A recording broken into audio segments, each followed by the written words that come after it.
Namaste. Welcome to the Festival of Bharat. I'm your host Kamal Madi Shetty. Today we have with us a very special guest who has worn many hats in his illustrious career. We have with us Shakti Sinha ji.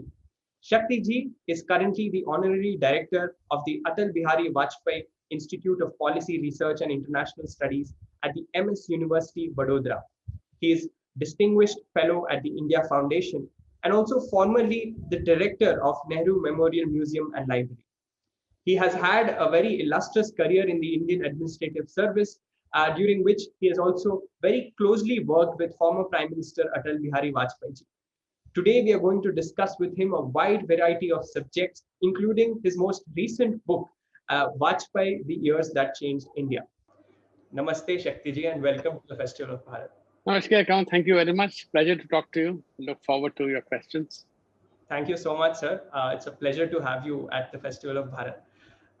Sir, I want to first of all, ask you how you have been doing in this time of the pandemic, and what some of the projects that you have been working on. Pandemic has been stressful, obviously, but it's not that work has come to an end. In fact, last year I did a lot of work. I've written a paper on the evolution of the country's internal security doctrines from 1947 till now. That took 3-4 months of my time. Otherwise, in addition to my institute in Baroda, I also, for the last 3 months, have started looking after the International Buddhist Confederation on a full-time basis. Now, this is an umbrella body of Buddhist organizations globally, headquartered in Delhi. It's supported by the government, but we are not a government organization. So that has been taking up a lot of my time. And I've been doing other writings also, as usual, on Afghanistan or other stuff. So I think my days have been very, very full. And 1 year has just passed, literally in a tizzy. Absolutely, sir, and that's good to know. Sir, in fact, I want to, first of all, begin our conversation by talking about Afghanistan. That's one subject that you have always articulated your views on, and you have worked there in Afghanistan. So I want to ask you this question about, what is happening in Afghanistan right now. The US has announced that it is going to have a full military withdrawal by September. So could you tell us what this means and where is Afghanistan headed? Since the US-Taliban agreement of last year, February 2020, the situation of Afghanistan has actually gone for a toss, in the sense that the violence levels have gone up. Now, on the one hand, Taliban, in terms of the agreement with the USA, does not attack American forces. So there has been no loss of life with the Americans. But internal wars have continued and have picked up steam also. There were problems on both sides. The Afghanistan government was to release certain prisoners. It delayed releasing them. Taliban did not cut off its link with Al-Qaeda completely. Not that Al-Qaeda is very important anymore, but the levels of violence, then COVID came in, things broke down. And therefore, there's been very little movement towards peace. Now what is happening is the USA has, of course, postponed. They were to leave by May 1, which they realize now they can't do it. The pressure on Biden, by his generals, by others to continue the war. But Biden was clear, even as vice president, that the USA has done this job, they should be out of it. Counterterrorism is all right, nation building, counterinsurgency is not. In the bargain, what has happened is that the Taliban have become stronger. Pakistan has played its usual games in the country. On one hand, it says we don't want to return the Islamic Emirates, and sits with China and Turkey and Iran and says this, and Russia, not sorry, Turkey, but Russia says this. On the other hand, the fact remains the Taliban would not be able to operate so blatantly without the help of the Pakistani army. In fact, there's supposed to be some discussions as part of the US deal, where the Taliban and the government of Afghanistan and neighboring countries, including India for the first time, would sit down and talk. So the USA, Russia, Iran, Pakistan, China, UN, etc., would sit down and talk. The Taliban delegation at Qatar actually said they're going to Pakistan to consult. They said they're going to consult with their leadership, the Quetta Shura. Everybody said no, they're going to consult the Pakistani army who actually controls the strings. Because the duplicitous game of Pakistan, violence levels are very, very high. And Americans, generals are openly saying that once we go away, they really don't know how the government will last. On the other hand, the government says that if you want to take power, please take power. Let's have elections to take power. But the American pressure to hand over power to a transition government, which they said that doesn't fly because we hand over power to whom and based on what. But unfortunately, the Afghanistan government has become weaker and weaker, not only in terms of its resources, but also in terms of its ability to turn the situation, and worse, in terms of its credibility and legitimacy. The last two elections, the last particular one, is a complete farcical election. Unfortunately, that really weakens it. And going forward, I can only see more violence coming down the line, with women particularly and the minorities suffering rights. But Afghanistan is a changed country from the time the Taliban was there the last time around. So I think going ahead, we are in for difficult times in the next 6 months, 1 year. We can only see increased violence, and it's happening around the country every day. It's shocking the kind of violence now being perpetuated. It did not happen in the past.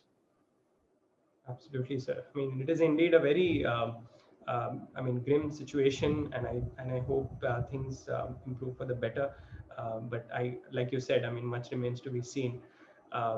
Sir, when we speak of Afghanistan, I want to actually ask you about the role India has played in that country. Now, over the years, we have sort of developed very close ties with the Afghan government, and we enjoy a great amount of goodwill among ordinary citizens in Afghanistan. Can you tell us, especially for our audience who are watching us from the West, what is the kind of role India has played in Afghanistan over the years? One, of course, India from the very beginning, not just now, but other than the Taliban period, has always said we are friends with Afghanistan, and therefore we shall work with whoever is in the government in Afghanistan. Two, because of the Taliban period, we were backing the northern lands, etc. But subsequently, again, we made it clear that we do not take sides. There is nobody in Afghan politician who's India's man there. You are all us, in the sense that we are supporting all of you. Whoever comes to power is your internal problem. That is seen in a very good light, backed by the fact that our development efforts, we're a development partner of Afghanistan since the time the Taliban fell once again, and we have picked up a lot. The kinds of projects we have done, projects which make sense. The Northern Northeast Power System, which was built India, the USA, Germany, the World Bank, ADB. It's a multi-donor project, very difficult project. The most difficult part of building the transmission lines over the Hindu Kush Mountains was done by the Indians, the Power Grid Corporation. This has really given India a tremendous amount of boost. Then we did the Salma Dam, again, dam which affects Afghanistan very heavily.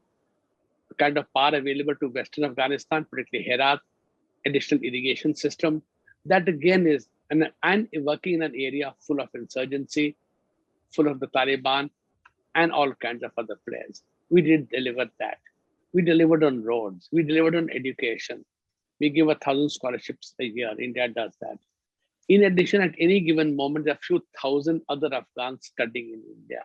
So Afghans come to India for medical treatment. We are running a couple of hospitals there, but much more than that, they come to Delhi for medical treatment.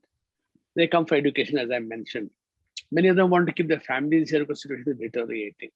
They come to India to buy shopping for their weddings. Again, in our society, traditional societies, weddings are very important social events, kind of social prestige event. They come to Delhi for shopping, lots of flights. So India is seen in a very positive light, but we have to be careful that, and all surveys of Afghan citizens over the last 20 years conducted have shown India to be, and the USA, the most popular countries, precisely because we are an honest partner. We do not play politics, and we try within our limited means to work with the Afghan people. What also is unsaid, though we don't, is the fact that India's presence on Pakistan's eastern borders gives Afghans some amount of satisfaction that the fear they have of Pakistan is slightly moderated by India's, even though there's no direct link with the two. But psychologically, they feel a little more assured. And that's why India is rated very highly as a development partner, as a friend of Afghanistan, not of the government, not of any individual politician. Absolutely, sir. And I think most of all, I think Indian projects have always sort of impacted ordinary Afghans, and therefore it is really sort And of also the psychological, we built the Afghan parliament. Now, yes, parliament is a symbol of your democracy. They request, that's not we built it. They wanted us to build it. We yes, built the road from Jaran to Dalaram, which allows Afghanistan to access the world bypassing Pakistan, by going into Iran, right? So, I mean, we did significant projects. We did psychologically important projects also. And now India is doing hundreds of projects, giving money to communities directly. It's not government of India implementing the project. Communities are implementing the project, small projects, different projects across the country, including in insurgent areas. So, you're impacting it in a very big way. So India is definitely seen in a different light.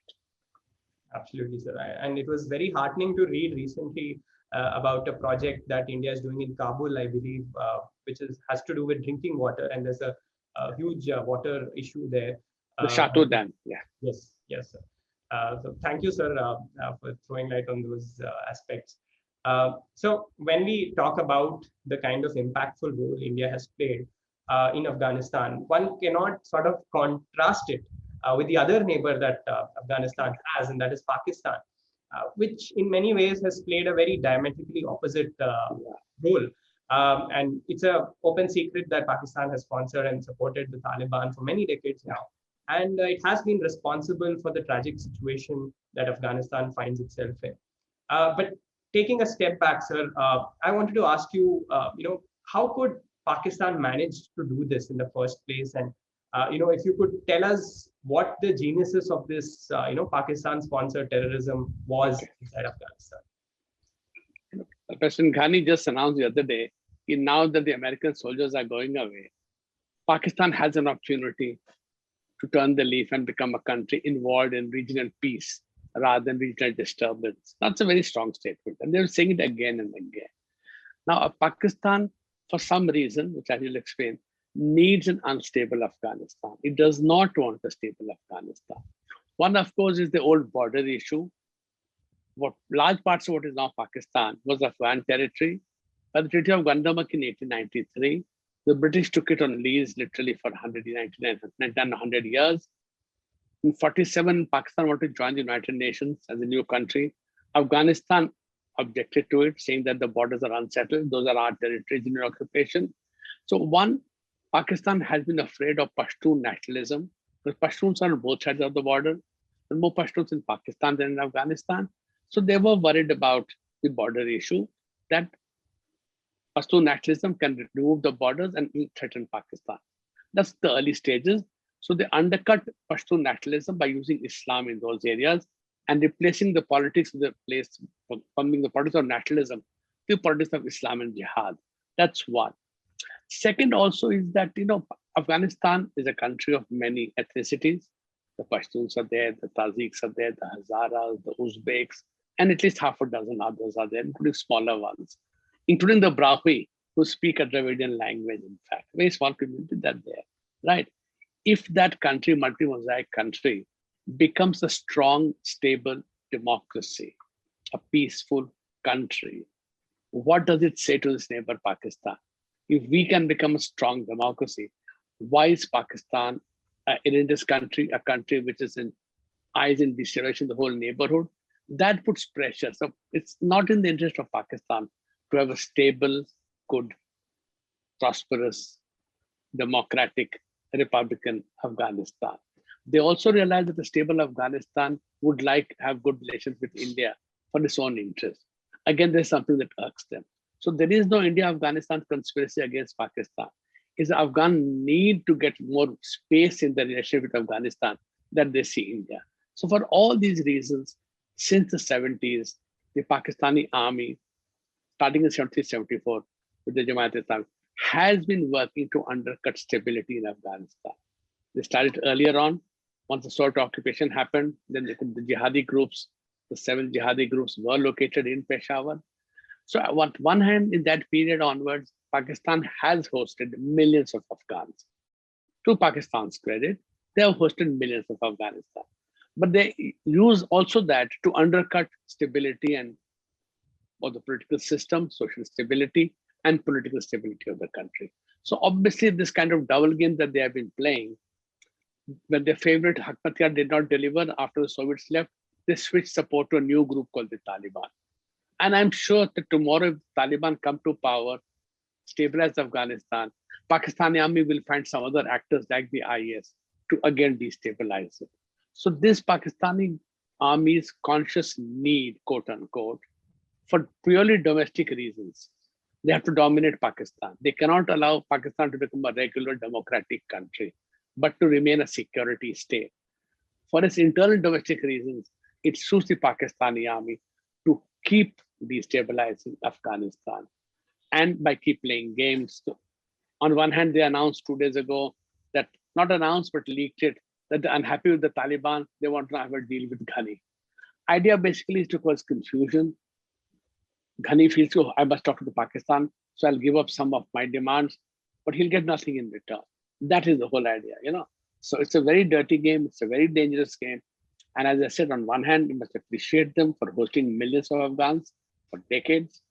Very good, amazing. But the flip side of it is a destabilized Afghanistan, which in turn causes the refugee crisis in the Middle East. Absolutely, sir. And I think it's so important for the world to understand Pakistan's role in where Afghanistan is today to really find solutions going forward. Sir, speaking of Pakistan again, now recently we have seen this ceasefire agreement with India, and it was followed by some signals which were interpreted as so-called peace overtures. But then again, Pakistan went back to its usual ways, and we saw a rather comical episode of Imran Khan as the head of cabinet rejecting his own proposal as head of commerce industry to resume trade of cotton and sugar with India. What explains this schizophrenic attitude of Pakistan, as you've called it in one of your recent articles? You know, it's a very clear. One, of course, is that Pakistan plays this card every now and then. Okay, let's forget the past, let's move on ahead. This is to convince the West more than anybody else, because they seem to be wanting IMF assistance every second year, third year. They don't follow the norms that are required. They get into trouble again. And again, they're required to go back to the IMF. They require waivers of loans taken in the past. They require trade concessions. So they have to keep the West happy. So every now and then there is this point of, okay, let's forget the past, let's move on ahead. We are prepared to do that. India is not, you know. So put the ball in India's court without changing their actual behavior. See, saying is one thing, behavior is one. Second is possibly General Bajwa, even Imran Khan, felt that yes, we are trapped by geostrategy. Can we move to geoeconomics? Part would be the Chinese pressure also. If the amount of money coming into Pakistan from China, sustainable or unsustainable debt is another matter altogether. But if these billions are coming into, and they are coming into, let's be frank, into the railroads, railway lines, roads, power plants, etc. Fair amount of money is coming in, 50 billion, 60 billion plus, the Gwadar port, etc. How do Pakistan enable Pakistan to repay these debts to make this project succeed? That will only happen if Pakistan and India and Afghanistan are stable, that Pakistan's trade with India is there, so that Pakistan economic activity is generated and things will improve, right? So Bajwa made this point. Pakistan faces a crisis in the textile sector. Garments are the very biggest exports. So they wanted to buy cheaper cotton. India is the largest, second largest producer of cotton, or the largest exporter or whatever. They thought they could buy it from India cheap. And sugar, which they need also. So Imran Khan, as the commerce minister, moved the proposal. Bajwa having said we wanted, but to me, the large section of the Pakistani army is not for it. They are happy to forego benefits today. They are happy to lose out, but not let normalcy prevail in India and Pakistan relationship.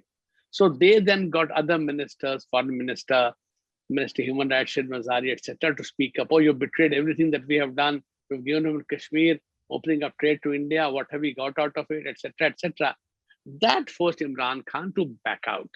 So it's an unusual case where the army chief and the prime minister saying the same thing, and yet the Pakistani army, using its other politicians, puppets on string, was able to actually do that. So I'm glad we acted very calmly. We didn't get excited when they said anything. India is a free country. You want to buy from India, please buy.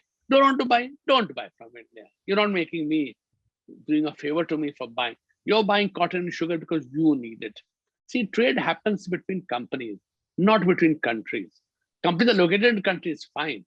So fine, you want to buy, buy, don't want to buy, don't buy. Don't make a big. So now they're taken out a tender. We will buy cotton and sugar open market, but it should not be sourced from India. You know, they're being petty. They want to spite their face by cutting their nose. That's the way the game plays, because at the end, Pakistan suffers, not the Pakistani army. Pakistani army is quite happy to let Pakistan sacrifice to suit its own corporate needs. Absolutely, sir. And I think ultimately it has to come from within, and only people in Pakistan have to understand that they suffer the most with the kind of policies that they have been having. Sir, I want to shift subjects now and talk about you, Shakti Sinha ji. And now you're someone who has, served the country for many decades in the IAS, followed by your work in think tanks, government institutions, diplomatic councils, and so on. Now, you've also worked very closely with politicians, and that kind of makes I mean, you're the best person to answer the question that I am about to ask you, and that is to do with the way public policy systems work in India. We often hear this about, there is a gap and there is a lack of synergy between our politics, academia, think tanks, bureaucracy, and the citizens. So from your experience, would you agree that our systems tend to work in silos? And how can we better integrate them so that, the larger sort of national interest is better served? Our system is created to work in silos. So leaving outside the people outside government, the think tanks, academia, etc., even within government, we work in silos. That's how the government is designed. Accountability runs bottom top. It does not occur naturally at all. Right? So we have this problem in our system. It was designed for a time when government of India was very small. When the British left India, the government was very small. But the kind of responsibilities the government has taken on, health, education, roads, other infrastructure, every aspect of life today, government has an important role to play. Whether it's good or bad can be debated separately, but that it is being done is the issue, right? But the system we added to it, we improved, increased the numbers, but we did not change the silo approach to it. That is problematic. Having said that, we do in the government, I have seen increasingly now, are open to ideas from outside, that they do hire consultants, they do have seminars with the people outside academia, think tanks. So while you can't specifically say this in terms of measurement of what is happening, the realization is that a lot of our new policies which have come out after an intensive period of interaction, of discussions, of iteration and reiteration with people outside the government. It doesn't show up very obviously, but many policies you can locate to some thinking done outside government in the past. The idea entered government, it took some time. People went up and down, they mulled over it, iteration, reiteration, and processes have come out. So that change I can see has happened in the last few years. That's a good development, but it's not systemic. It is still episodic. Now, USA has the other extreme of a very free movement of people in and out of the government. From certain think tanks, the Republican administration, people from these think tanks will join the government. A Democratic administration, other think tanks will join the government. Then they go out and become lobbyists again. So USA has an open system. It has its strengths, a lot of strengths. It also leads to a lot of conflict of interest. We, on the other hand, have literally closed entry barriers of personnel, though not of ideas. So I think there is a lot to gain from each other. We must learn from what the British do, the Americans do, what other countries have done, large democracies have done, and see how best. So in that sense, we are still not there yet, though change I can see happening. Sir, following on from that, I want to particularly ask you about the IAS and the bureaucracy. Especially given that with changing technologies, with changing societies, in the 21st century, there's sort of the role that civil servants play also has changed. And in that sense, do you think there is a need for reforming the civil service in India, and how that should be done? I think there's a need to reform the civil services. One, of course, is the larger question which I raised and which you also mentioned, What should the government be doing? What should the bureaucracy be doing? Should we bring all this? One. Second, it should be done at what level? Government of India level, state government level, municipality level, Zilla Panchayat level. So you need much more clarity on that because times have changed, aspirations have changed, technologies have changed, as you mentioned. So you must cater into that. You don't have a fixed model, but you need a system which is adaptable. Two, you need different skill sets. The olden days of very simple governments, very little to do, you could move from one department to other department very comfortably.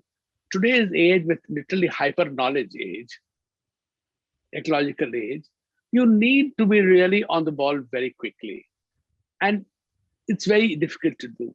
So I think that is where a lot of work has to be done. Government of India has started last year or year before, I think, setting up dashboards where people could then, while in service, upgrade themselves to learning packages designed by the government, interactive processes, so that in future postings of people, their skill sets would come into play. If I'm sending you to a job in this ministry, you must go there with certain minimum level of knowledge. The days of learning on the job are over, or at least have become much reduced. And you cannot afford anymore to have, what is that, square peg and round holes kind of a thing. So I think civil service reform has to be done. Steps have been taken. They are not enough. I think we need to do far greater critical thinking. It's not, I'm a former civil servant. I'm very proud of the sort of people who join the civil services. Absolutely outstanding. Why then is the output or the outcomes suboptimal?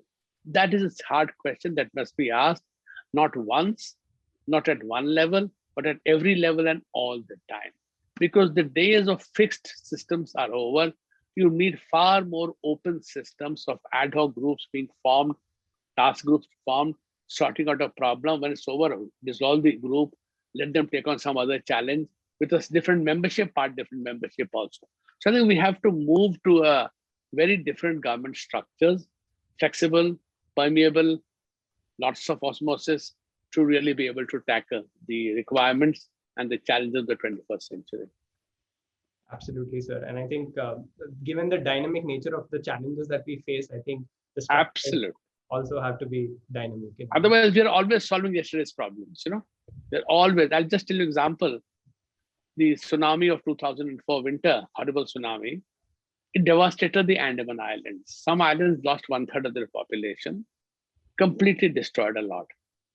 So a lot of good work was done by the government, to be fair. It's completely changed now. The level of infrastructure, quality of life is really improved after that. But our entire planning for disaster is based on a tsunami. Now there will be other kinds of disasters to strike, right? So we are always solving in that sense yesterday's problems, but actually things have changed. The way e-retail has now become the norm, right? Shopping on the net, deliveries on the net. Shopping on the net, it is delivered by home. Our whole approach to shopping has now changed. Are our laws keeping up with those changes? So these are the kind of dynamic situations that you have to confront each time.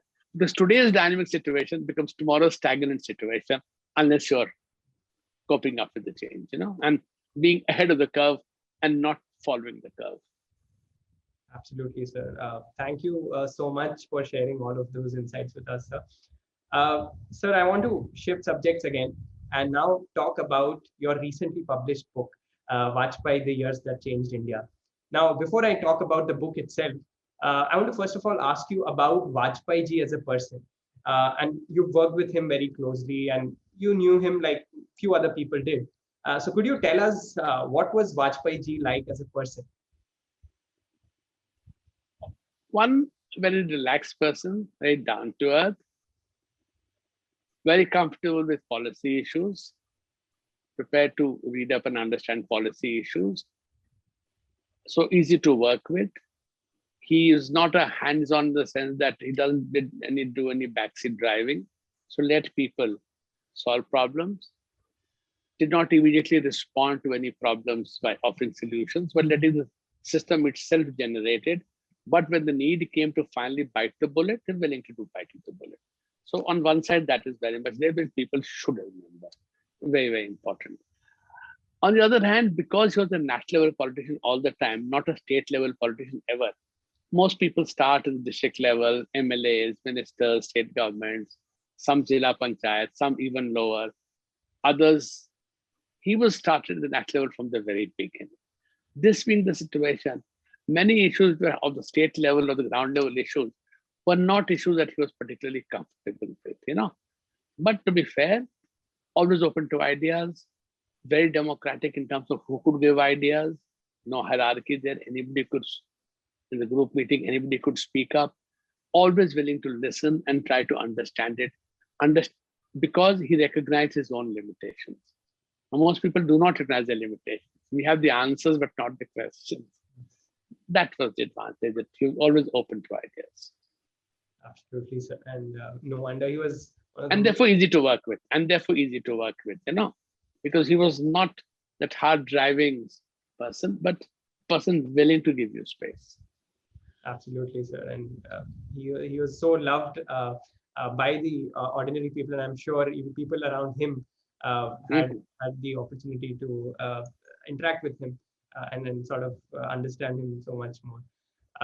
Sir, your book, the subheading of your book says "The Years That Changed India," and for the benefit of our viewers, could you explain why you think so? Can you tell us some of the most significant ways in which India changed under Vajpayee? Yeah. In fact, I struggled over the title for a long time. And the reason I made this sounding very pompous title, "The Years That Changed India," right? One, of course, India changes all the time, dynamic situation. But the other years that changed India implies something very big. One, something we've been wanting to do since the 50s, we crossed the nuclear threshold. We used to go to there and back out. 74, we went there, then called the explosion, peaceful nuclear explosion, right? Later, Narasimha Rao, Rajiv Gandhi actually started the process of weaponization, but privately, quietly, nobody knew. Narasimha Rao went to the edge of testing, did not go ahead, backed up. Vajpayee did that. You needed to test because your systems were old, your designs were in the computer. You needed validation of design. You had to test, knowing that the world would get very angry, but realizing that not testing meant compromising India's security. That's a very, very strong decision to take. Second, having tested it and having established that we were doing it for peace, not a peaceful explosion, but your nuclear program was to ensure peace in the neighborhood, and that was not directed at Pakistan, you opened up to Pakistan. The kind of opening Vajpayee did to Pakistan, nobody was prepared to do since, literally. He paid a big price for it, but I think the price showed that determination. I'll come back to that. The third was opening up to the USA. Our DNA since the Cold War was anti-US. Later on, post-Cold War, a grudging acceptance of the US, but comfortable was not there. Vajpayee's recognition that in the future, and this is 1998, in the future, India and USA must work together because ultimately there's a convergence of interest coming up. This was a moment where China was in US relations for a honeymoon. And yet he could see that ultimately China and the USA will diverge and India and the USA will have convergence of interest. To call USA and India natural allies, that breaks 50 years of Indian thinking. Next 20 years also nobody has used that word again, right? We call them partners, we don't call them allies. He was prepared to say that. Remarkable mental thing. That's the third thing, really. Fourth, as part of that opening to Pakistan, to take the plunge and the Lahore thing, he staked his entire political reputation on that. I'll make peace with Pakistan, right? So one was the opening to Pakistan, to talk about my second point. But the fourth point was opening to Pakistan in what sense? I will go there, bus service will start, I'll personally go there. I will directly appeal to the people of Pakistan. Obviously, very strong. Indian domestic politics did not like it. So the day he came back from Lahore, instead of celebrating it, the Congress party withdrew its support to the government on the implementation of Article 356 in Bihar after a terrible massacre of Dalits. Bihar was president's rule. And with that news, newspapers dropped Vajpayee's Lahore, and the argument was all about Bihar and Dalits and Congress backing up. So domestically, he was unpopular because of that. More importantly, at least the fifth point, the Pakistani establishment's fear of opening to India meant that we got the Kargil war put on us. And the way he handled the Kargil war, yes, you're free to act. Yes, we'll put in all resources, but two, we will not cross the line of control. A lot of people criticize him for that. Why not cross the line of control? One, we have to demonstrate that we are a responsible nuclear weapon state. Just because of a nuclear bomb, I don't become adventuresome and start threatening my neighbors with war, which is what Pakistan was doing. So you had to break the link with Pakistan and India as two equal countries having the same kind of attitude. No, we are responsible. Not crossing the LOC ultimately meant that the world rallied behind India, put pressure on Pakistan. Pakistan was forced to withdraw, and the war came to an end 3-4 months before it would have come to an end. If the war continued for 3 months more, can you imagine the loss of more Indian lives? So while he was attacked for not crossing the LOC and engaging our troops, the reality was it actually ended the war 3 months before it did, saving human lives. So he managed to break this link of India-Pakistan, the dehyphenation process, and the world recognizing India to be a responsible nuclear weapon state. That changed the perception of India in the world completely. In retrospect, you can see that that was the inflection point where suddenly people saw India differently. Otherwise, it was two squabbling South Asian states always fighting with each other over something called Kashmir. And, so the world arguments for Kashmir and India, Pakistan was brought to Kashmir, and that was it in a very petty manner. Vajpayee broke that, which is why he not only changed India, he changed the way the world looked at India. And that, I think, is, in retrospect, 2 decades down the line, extremely important. That is why I thought, by calling the book The Years That Changed India. It really did. You are too young to remember, others would not. India of the 90s and India of today. I mean, India of the 90s was closer to India of 47 than it is to today. Can you imagine? So 20 years, we've had more change than 50 years before that. Those years changed India. Absolutely, sir. And I think that explains, the change. And I think, like you said, India transformed into a stronger, a more confident nation in the world under Vajpayee ji. And as a student of international relations, I want to actually, ask you to go a little bit deeper into into the subject of foreign policy under Vajpayee ji. You've mentioned several of aspects of that, but in particular, how was Vajpayee ji's vision, for India? How did he see India as part of the world? What kind of role did he see for India? He came from this background, the Sangh background, which was a very firmly of the view that India is systemically very important to the world, that India must be there on the high table based on our 5,000 history, our cultural achievements, our contribution to the world over centuries, over millennia, not centuries, millennia. India should be there. And because being ruled by foreigners for a very long time, you may argue with him, their belief is you were ruled for 10 centuries by foreigners. Others say British India, but they were clear India was ruled for 1,000 years by foreigners or foreign ideologies, which pulled India down. And therefore, the need for India to emerge, but emerge responsibly, emerge as an independent power, not tied to the apron strings of somebody else. So even as Vajpayee on one hand wanted India to rise and rise strongly, economically, militarily, subsequently. So you needed nuclear weapons, not to threaten others, to prevent wars, right? Because so that you could grow, so that your people quality of life could improve. So you abolish poverty, you give connectivity, etc. Right? He wanted, that's the purpose of it. And when India rises in this manner, it would contribute to global peace. And yet not be tied to somebody. So even as he opened up to America, opened up to Pakistan consistently, so regionally, he also opened up to China, accepting again that China is your neighbor, right? For America, China is thousands of miles away. Not for us, it's a neighbor. It's occupation of Indian territory. It gives nuclear and missile technology to Pakistan. It's also an economic powerhouse. You have to deal with all of them. It's not a simple situation. It's not a binary situation. How do I improve relations with China economically so that it impacts on political improvements and gradually weakens the China-Pakistan link? Now, did that succeed? No. Was it necessary to do? Yes. So, to have the ability to work with Russia, China, at a time when India's US relations are improving, I think that is the kind of foreign policy vision we had for the good of India domestically, right? So you don't draw a distinction between foreign policy and domestic policy. Your foreign policy must serve your domestic needs.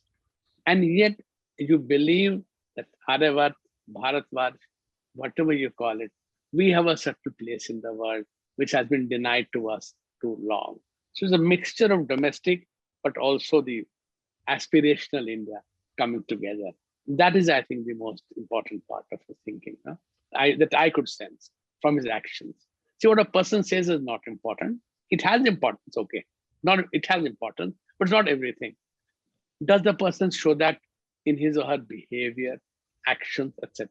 You must try and reconcile this, and this is the nichore, this is the kind of distilled understanding that I have got. Very, very inspiring, sir. Thanks for sharing that. Sir, my final question to you is about this particular episode that you mentioned in your book that not many people know about, and that is how back in the day during Kargil, Narendra Modi ji actually played a role in pressurizing the US to toughen its stance against Pakistan. Yeah, yeah. Could you please tell us what exactly had happened? Absolutely. I think it's one of the things not much reported. The journalist Kapin has written about it. I was aware of it through other people in the USA, the overseas friends of the BJP. They had told me about it.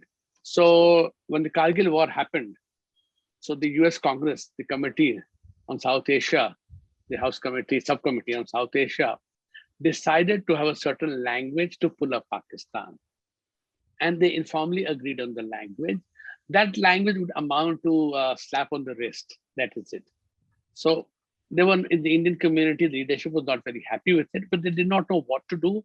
So the committee's chair was a friend of India. The co-chair was a friend of India, one Democrat, one Republican. Members had agreed to it, about 1,000 members. What do you do now? Mr. Modi, he had just been the party general secretary a year before, his first visit, I think, outside India. He then rallied the Indian community across the country, pretty targeted, not that across the country, targeted to constituencies of the members of the committee, the chairman, co-chairman, and the members. They started sending messages to have a much stronger language. And when the group met the chairman actually got shouted at them. What do you think you are doing? We have already agreed on a language. You're wasting he says, my fax machine ran out of paper. Those are the fax days, not the email days, right? My fax machine ran out of paper. What do you want me to do? That'll never happen. Or my dead body, etc., etc. But the pressure generated was so strong that the committee ultimately said that the US president shall take action, shall ensure that Pakistan is denied funding from multilateral agencies like the World Bank, the ADB, and the IMF, unless it withdraws. Strong language. That effort made by Mr. Modi really worked, the committee, House committee, and the US has a system that when the bipartisan House subcommittee recommends it, the larger committee accepts it, and then the House also accepts it, right? So once the subcommittee accepted it, the House Committee on Foreign Relations accepted it, and the House accepted it, representatives. That forced the US president to take a much stronger stand against Pakistan. Based, of course, on all good things, pressure from below, India's behavior in Kargil not crossing the line of control, India's ability, even at that war, to talk to Pakistan to break the friction. We tried our best during the war while the virus was going on. Whatever the reasons, Mr. Modi's effort to do this succeeded. Unfortunately, just then a big delegation from India reached the USA, BJP leadership. People senior to him in politics, like Sushma Swaraj, went. When the actual vote happened, this committee was there. So in that sense, Mr. Modi really did not get the credit for what he had done. It's one of those small incidents of history where justice was not done to somebody who caused this thing to happen. Absolutely, sir. I think it's a very inspiring sort of episode for, I think, young political leaders and community leaders today in India to actually stand up for the national interest and inspire community members to do it. Sir, thank you so much for sharing all of these insights with us. I think it has been a very wide-ranging conversation with you, and we are very grateful to you for taking out time and speaking to us on all of these subjects. Our audience has much to think about and is taking away a lot of rich insights thanks to you. I've- Thank you so much. Thank you. Thank you very much. Thank you. Enjoying talking to you. Your questions were tough. They were probing. And I hope that your readers go ahead and buy my book, Vajpayee, the Years That Changed India. Thank you. Absolutely, and I would really recommend the viewers to please go and search for the book Vajpayee, The Years That Changed India, which has been authored by Shakti ji, and it's a must buy for anybody who is interested in Indian politics, policy, and our journey as a nation. Thank you, sir, and I would also request the viewers to please subscribe and share our videos so that it reaches to a maximum number of people. And please take care in these difficult times. And we wish we come out of this as a nation like we've always fought back with every challenge. Thank you so much, sir. Namaste. Thank you. Thank you.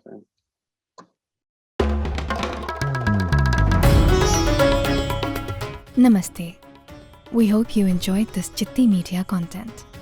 Please remember to subscribe to us and switch on the notifications for this channel. For our other social media links, more content, and to support our work, please visit citti.net. Dhanyavad. Namaskar.